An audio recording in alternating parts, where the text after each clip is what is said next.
Loneliness does not come from having no people about one, but from being unable to communicate the things that seem important to oneself, or from holding certain views which others find inadmissible.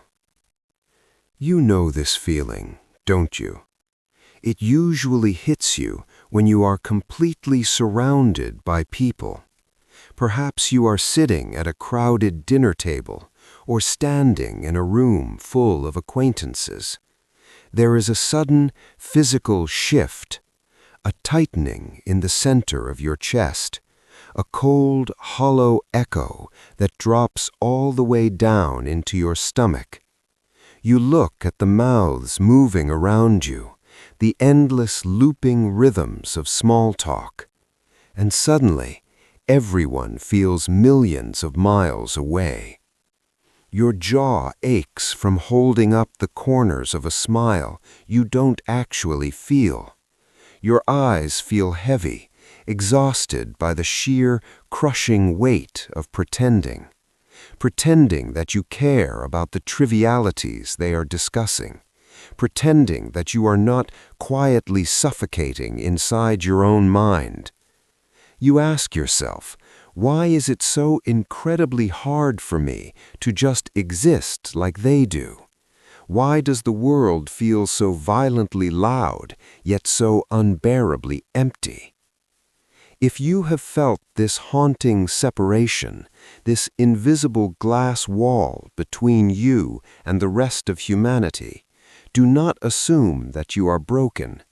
Do not diagnose yourself as fundamentally flawed.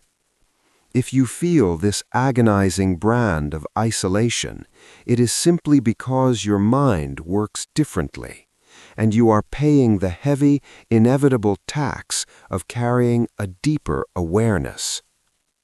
Imagine a man sitting alone in a cold stone tower. Outside, the world is moving faster than ever before. Cities are industrializing, crowds are forming, people are losing themselves in the intoxicating rush of collective society. But this man has intentionally walked away from the noise. He is building this tower with his own hands, stone by stone, on the quiet shores of a lake in Switzerland. This man is Dr. Carl Jung, one of the most brilliant and deeply misunderstood minds of the 20th century. Jung was a man surrounded by peers, students, and admirers. He had a thriving practice and the respect of the greatest scientific minds, including his mentor, Freud.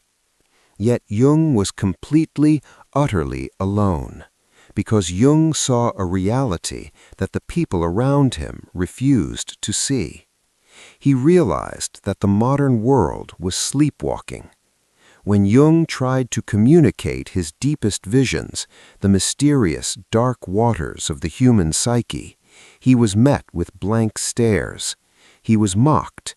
He was excommunicated from the scientific circles that once adored him. Freud himself turned his back on him. Jung experienced the exact same hollow, terrifying isolation that you feel right now. He realized that to venture into the depths of your own mind is to wave goodbye to the comfort of the shallow end. Let us dive deeper into the mechanics of this isolation. Why does your mind alienate you from the crowd? To understand this, we must look at the masks we wear. Jung called this mask the persona. The persona is the social face you construct to survive in the world. It is the polite nod, the professional smile, the agreeable laugh at a joke that isn't funny. The vast majority of human beings make a subconscious bargain. They wear the mask so often and for so long that they completely forget it is a mask. They become the role they are playing. They live entirely on the surface of themselves. But your mind cannot settle for the surface. Your mind is wired for the depths. You possess an innate, terrifying drive toward what Jung called individuation. Individuation is the brutal, beautiful process of becoming exactly who you are meant to be. It is the violent tearing off of the persona. When you begin to individuate, you start asking the dangerous questions. You start looking at the darkness inside yourself, the inevitability of your death, the absolute absurdity of everyday life. And when you carry these massive, cosmic thoughts inside you, how can you sit at a dinner party and talk about the mundane when your mind is wrestling with the infinite? You can't. And that is where the loneliness is born. Think of it like being a deep-sea diver. You have plunged into the darkest, most terrifying abysses of the ocean. You have felt the crushing pressure of the deep, and you have seen the buried treasures of the unconscious mind. And then you are pulled back to the surface. You are sitting on a sunny beach, surrounded by people splashing in the shallow water. They are arguing over a shiny seashell, completely oblivious to the massive, terrifying world thriving right beneath their feet. You try to tell them about the abyss, but they just look at you with confusion, or boredom, or fear. They tell you that you are thinking too much. They tell you to just relax. In that moment, you realize you cannot make them see what you have seen, and they cannot understand why you no longer care about the shallow water. This is the exact phenomenon Jung was describing. This curse of depth is also a sacred gift. Because if you can survive the initial shock of this isolation, if you can endure the terrifying silence of your own mind, you will discover that this loneliness is actually a forge designed to burn away everything that is fake about you. If you are trapped in this painful state of disconnect right now, you must transform the isolation into something useful.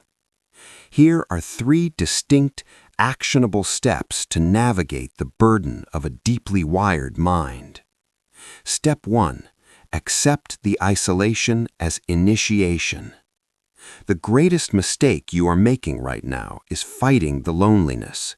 You try to dumb yourself down, to shrink your vastness so you can squeeze into their tiny boxes. You exhaust yourself trying to master the art of small talk just to feel a fleeting, synthetic sense of belonging. Stop. Stop mutilating your own soul to make other people comfortable.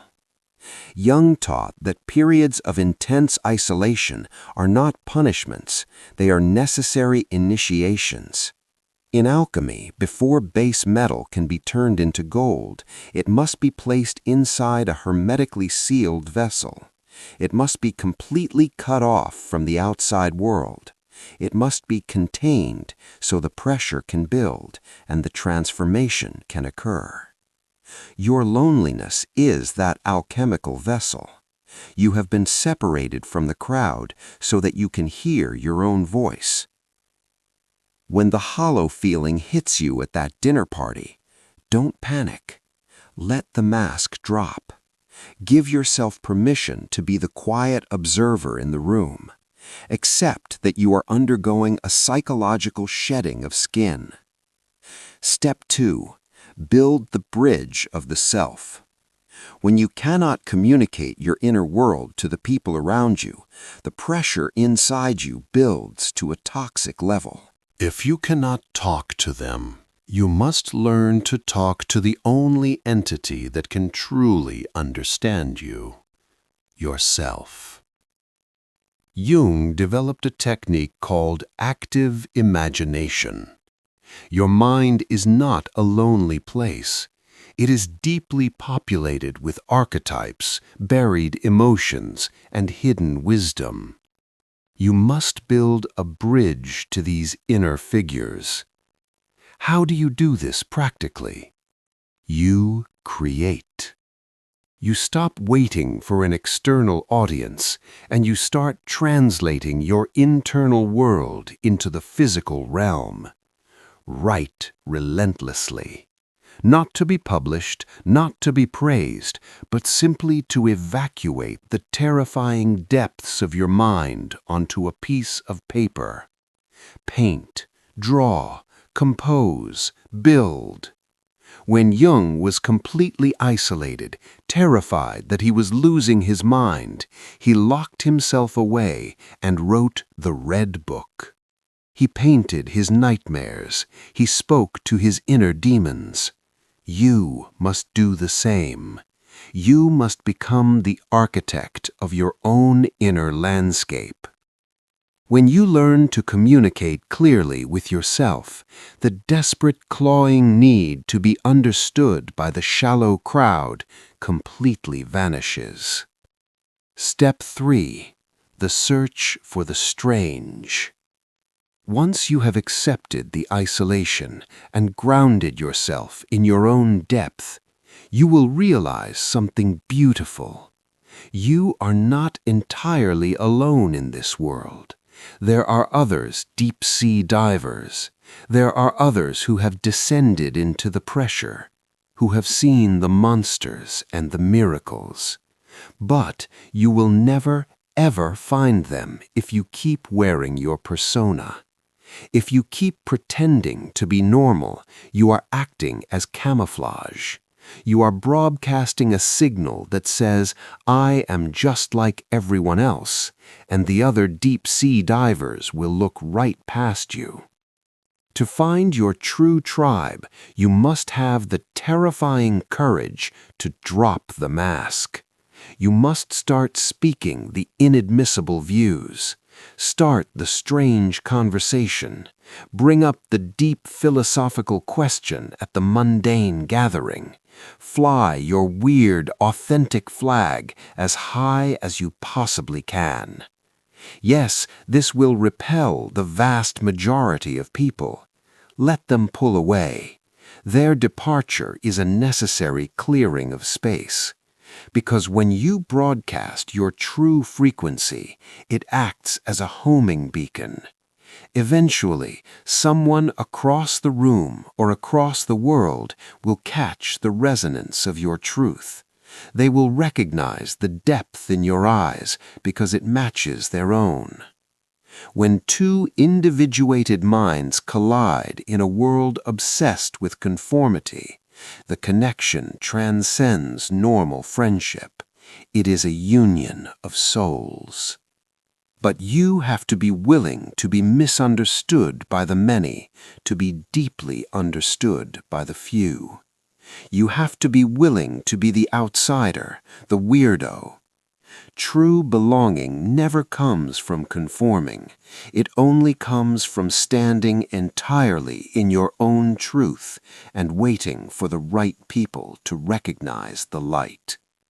So, if you feel alone right now, if the walls of your mind feel like a solitary confinement cell, take a deep breath. Look closely at the walls around you. They are not meant to keep you trapped. They are meant to keep the noise out. You are going through the painful, magnificent process of becoming real. The hollow echo in your stomach is just making space for something profound. Do not apologize for the depth of your waters. Do not dumb yourself down for people who refuse to learn how to swim. Hold on to your visions. Guard your inner world with the ferocity of a dragon guarding gold. The path of the individual is always walked alone at first. It is dark, it is uncertain, it is deeply melancholic. But at the end of that darkness is a version of yourself so grounded and so undeniably authentic that you will look back on the crowded rooms and the empty conversations with absolutely no regret. You will realize that the price of profound depth is profound solitude, and it is a price worth paying. Because loneliness does not come from having no people about one. It comes from being completely unable to communicate the things that seem important to oneself, and from holding certain views which others find inadmissible.